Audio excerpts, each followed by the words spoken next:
This week, Matuga girls versus Mukumu girls face off. From the sunny coastlines of Kwale to the vibrant heart of Kakamega, two brilliant teams step into the debate arena. A contest where logic meets passion and reason takes center stage. Representing the pride of the coast, Matuga girls have walked a journey defined by discipline, teamwork, and quiet confidence. From the early rounds at the regionals, they stood out, not through noise, but through precision. Their arguments were structured, their reasoning razor sharp, and their delivery steady. They faced tough motions and tougher opponents, yet with every stage they grew, more focused, more fearless, more refined. From Kwale to the national stage, Matuga girls have proven that brilliance doesn't shout. It speaks with clarity, purpose, and conviction. Every word they speak carries the weight of their journey. Every point they make reflects the heart of a team that has earned its place among Kenya's best. Calm, confident, and unshaken. Matuga girls, the pride of the coast and a true force in the national arena. From the heart of Western Kenya, Mukumu girls have blazed a trail of passion, resilience, and purpose. Their journey to the nationals has been nothing short of inspiring. Each stage a testament to their courage and conviction. At the regionals, they stood tall, their voices confident, their arguments fearless. They challenged conventions, pushed boundaries, and reminded everyone that true power lies in belief. With every motion debated and every rebuttal delivered, they carried the spirit of Western Kenya, bold, expressive, and unafraid to stand their ground. Now on the national stage, they bring that same fire. Sharpened by experience, strengthened by unity, they don't just debate, they ignite conversation. They don't just compete, they lead with passion and purpose. Mukumu girls, the Western flame that burns bright across every stage they step on. Mukumu girls, the Western flame that burns bright across every stage they step on. Only 3%, just look at that, only 3% of the early stage startups received commercial funding. What about the 97%? Most youth do not know where to start or how to invest in climate resilient initiatives. Case in point, I didn't even know those apps existed before I got here. Is it bravery or is it betrayal if we ask our youth today to start helping the planet when we don't even trust them to give them loans?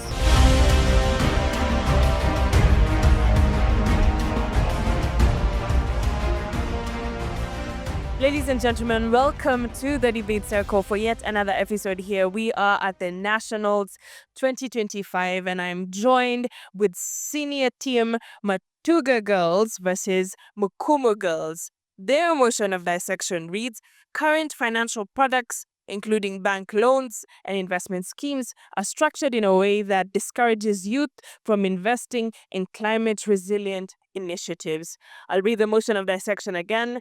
Current financial products, including bank loans and investment schemes, are structured in a way that discourages youth from investing in climate resilience initiatives. All the best to both teams. Team proposition first speaker, you have 3 minutes. Ladies and gentlemen, the youth want to plant a solution, but banks only offer loans that do not grow.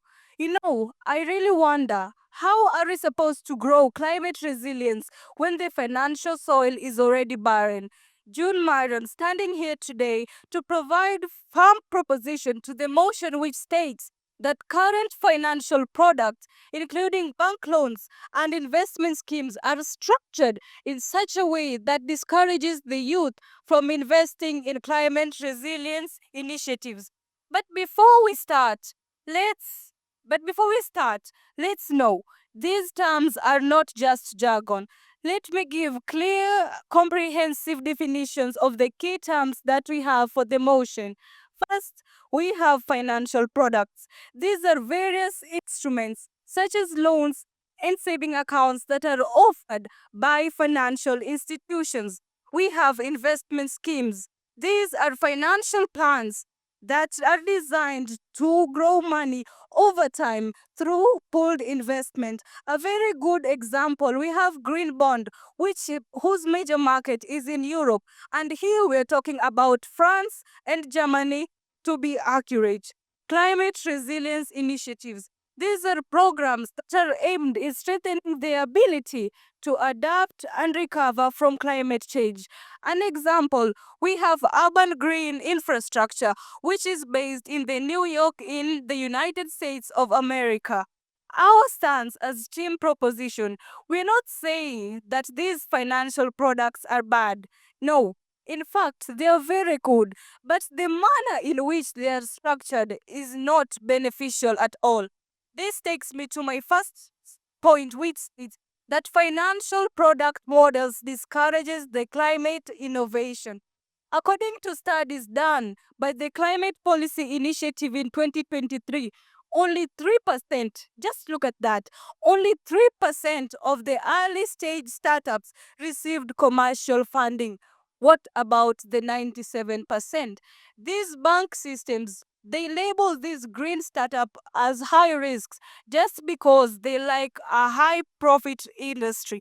And also, if we look at studies done by the UNDP Youth Climate Finance Brief in 2021, it shows that these financial models, they cause a 36% rejection rate for new youth-led climate projects, even if they're well structured.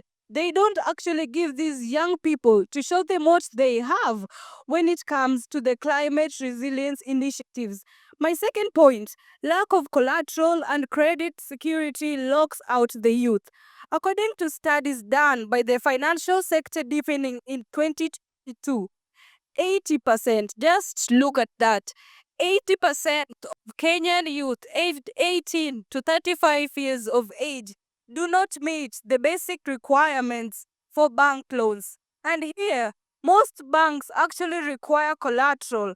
And here we have pay slips and major motor vehicle logbooks. Let me quote words by Elizabeth Wathuti. She once said, "We are to build the future, then deny them the tools to start. Is it really going to work? No. If saving the planet needs a title deed, then clearly the system's broken, and that's why we proudly propose the motion. I rest my case." Scratch that. They do encourage. Climate change affects nations and countries. Youths are there to invest in these climate resilience initiatives through these current financial products, which pave way for youth to invest in these climate resilience initiatives by providing financial mechanism supports.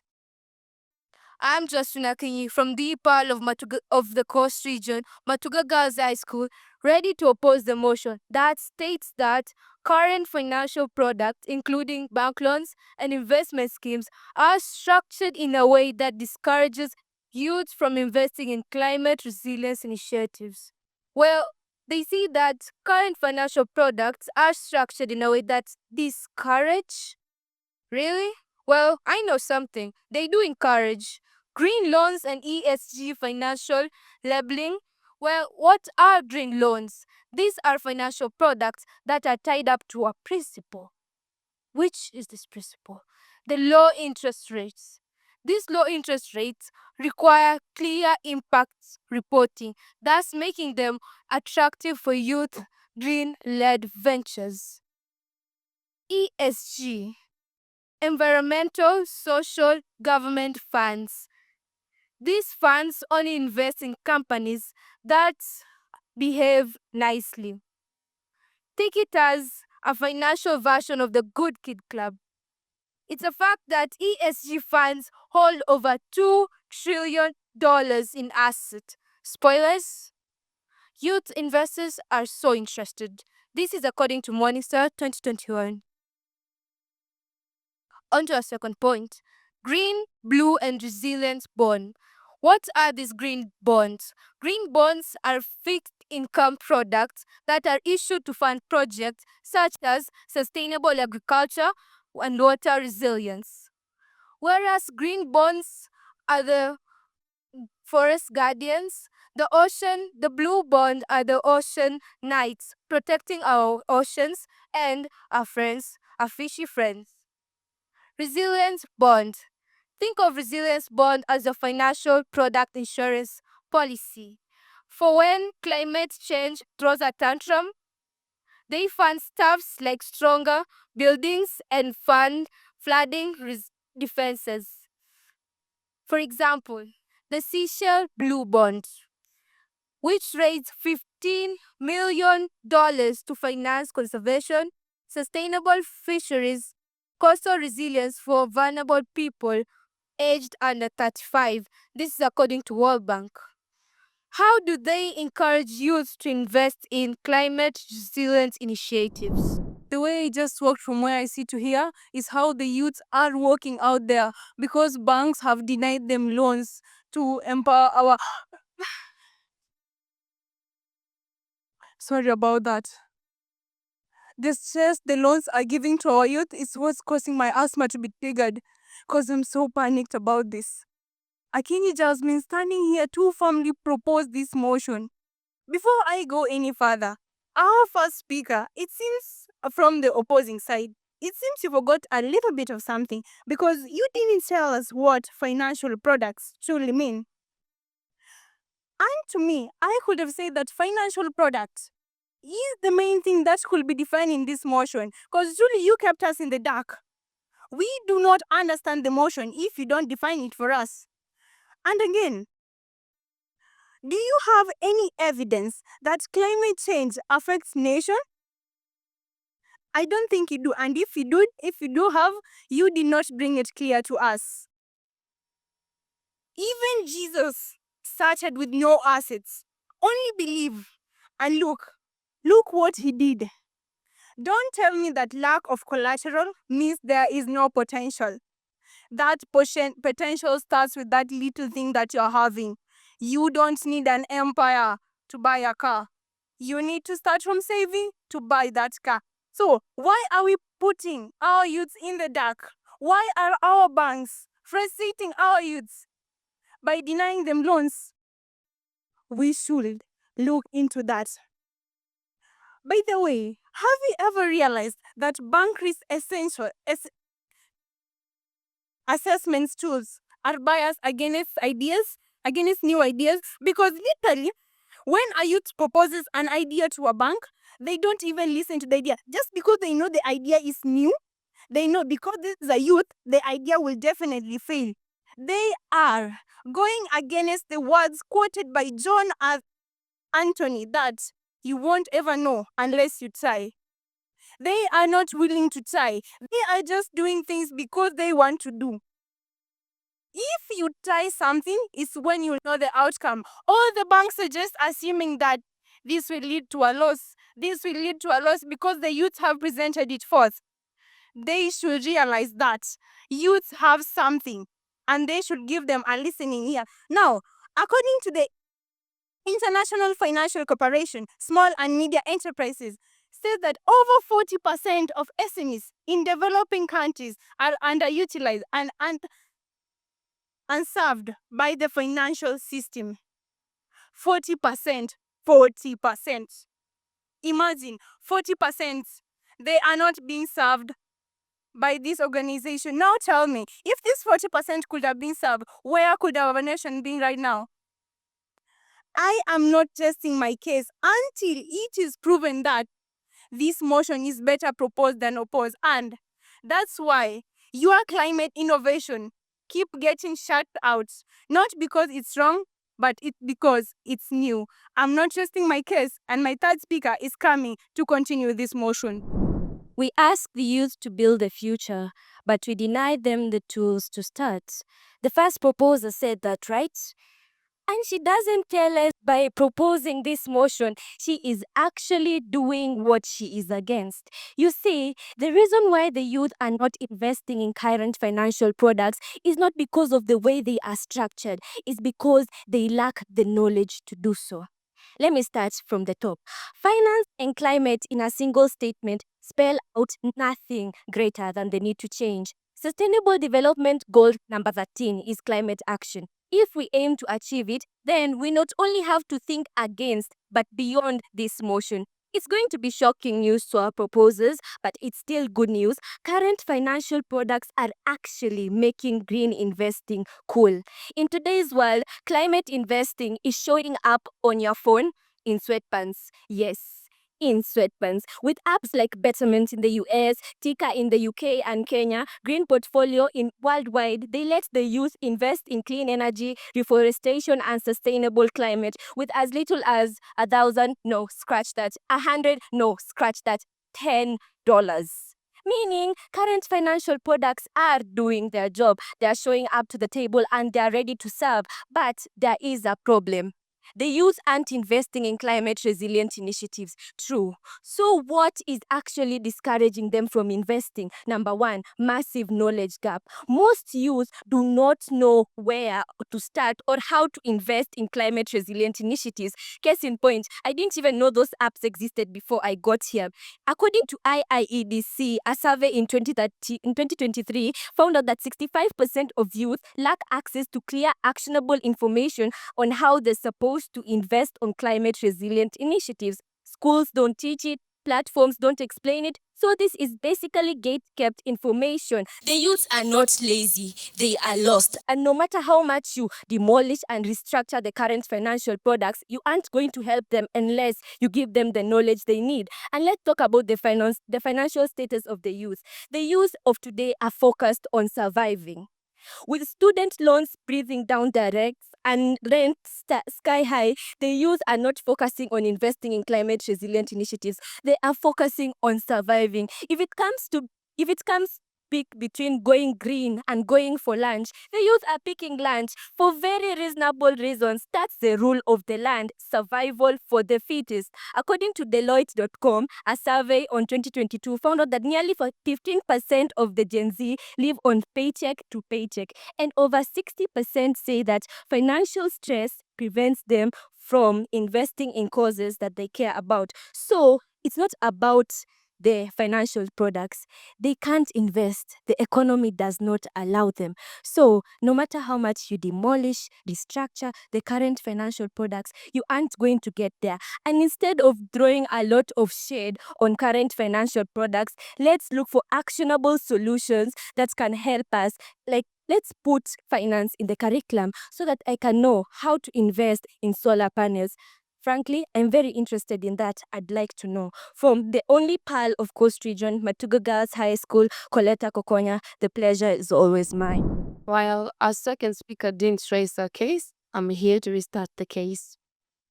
So tell me, Your Honor, is it bravery or is it betrayal if we ask our youth today to start helping the planet when we don't even trust them to give them loans? We are out there parading slogans, telling our youth, you are our future. Yes, we are there helping people who are already accessing the businesses. Irony?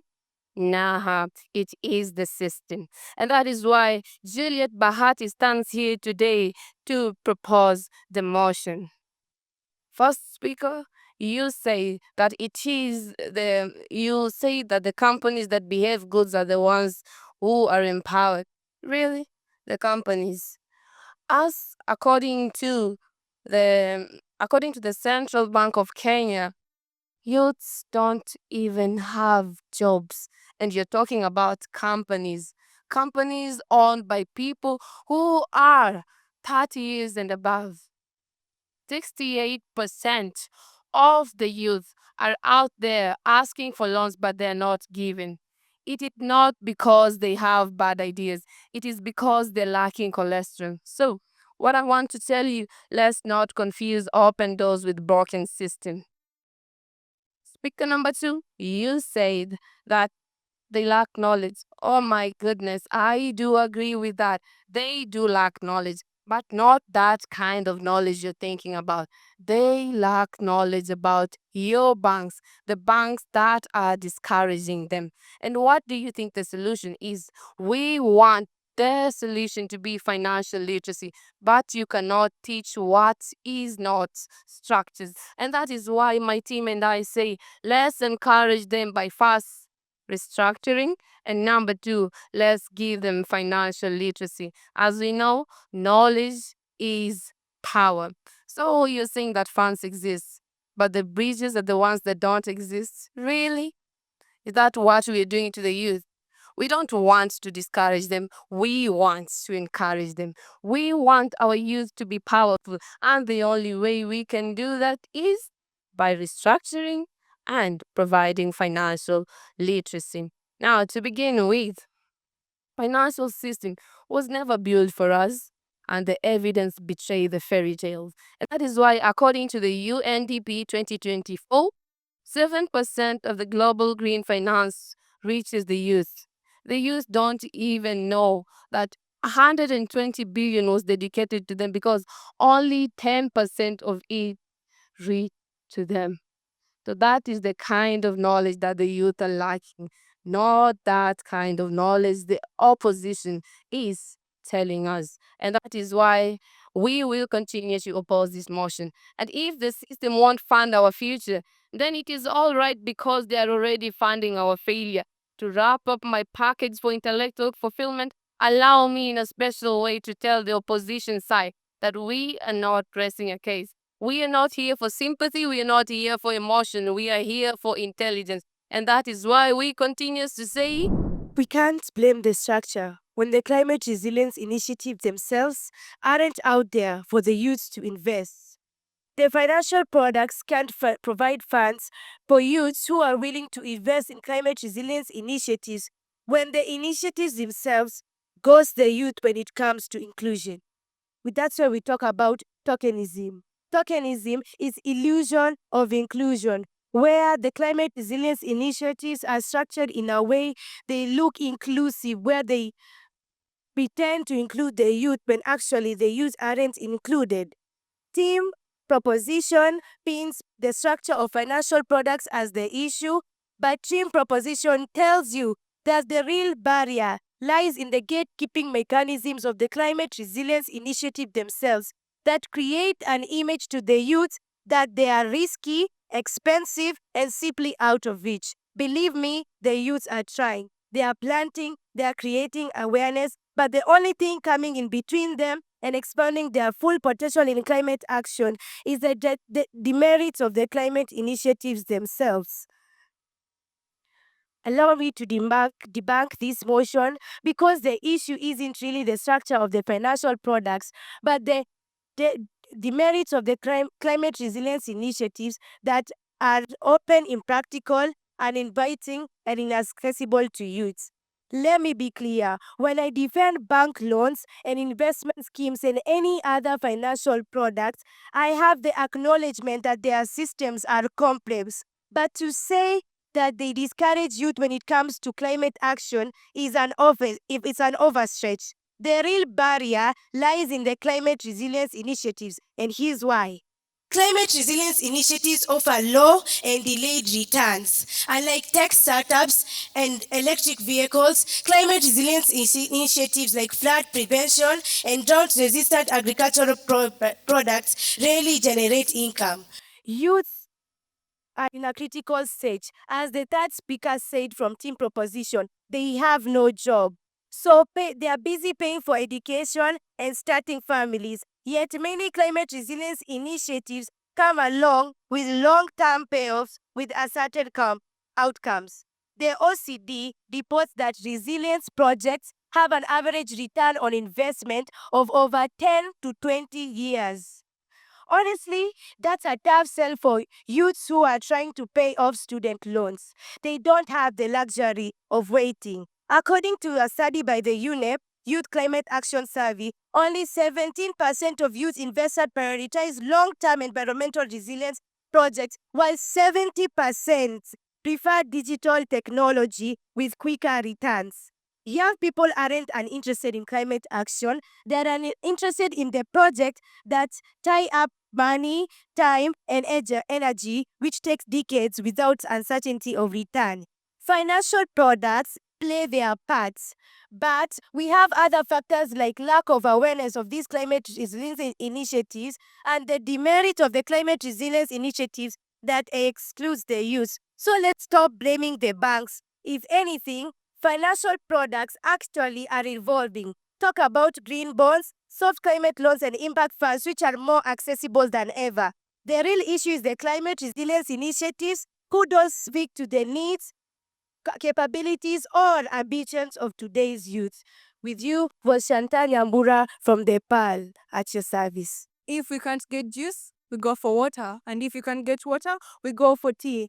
Now, instead of we struggling with current financial updates, how about we go for community, climate groups, and table banking? This is a very suitable alternative. Why are our youth suffering when they have very good alternatives, table banking, and also digital crowdfunding platforms? This is what we need. We do not need banking when we can have alternatives. The same way, if you don't drink juice, take tea.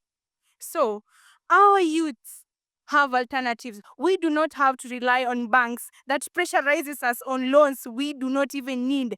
Because when you deny a child a pen, that child will go for a pencil. Ladies and gentlemen, I am living proof that the system may have blocked youths, but youths builds a bridge. Youths didn't wait for the bank to believe in them. No. They believed in themselves. They got an alternative. Not someday, but today. Those alternatives, like table banking, will work for the youths and our environment, our economy, our nation will be brought from today to tomorrow. Our banks are living tomorrow, but our youths are seeing today and the days to come. I rest my case.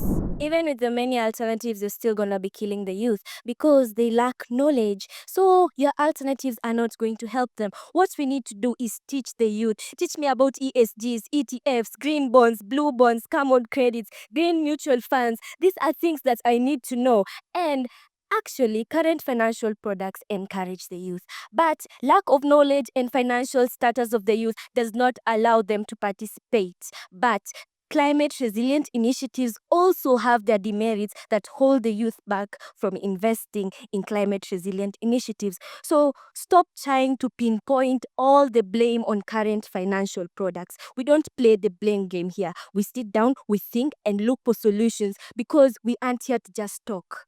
We are here to provide a step forward for our youth, you and me. I think you would appreciate if you were taught about ESGs, ETFs, green bonds, blue bonds. Like, those things are so interesting. Things that can help us in the future. Things that are going to help us use our money to do better things that are going to help us 20 years to come instead of using our money to buy clothes and shoes. From the Pearl of Coast Region, Coletta Kokonya, the pleasure is always mine. Well done to both teams on stage. I feel like both teams really gave a good attempt at this motion. So I'm going to begin with Mukumu girls. So Jerome, you began your introduction with a very proper and clear definition of terms. You're a good speaker. The introduction was also powerful. And then we moved on to Jasmine, who gave quite a fair attempt at rebuttal. But then she brought in the issue of banks denying loans to the youth.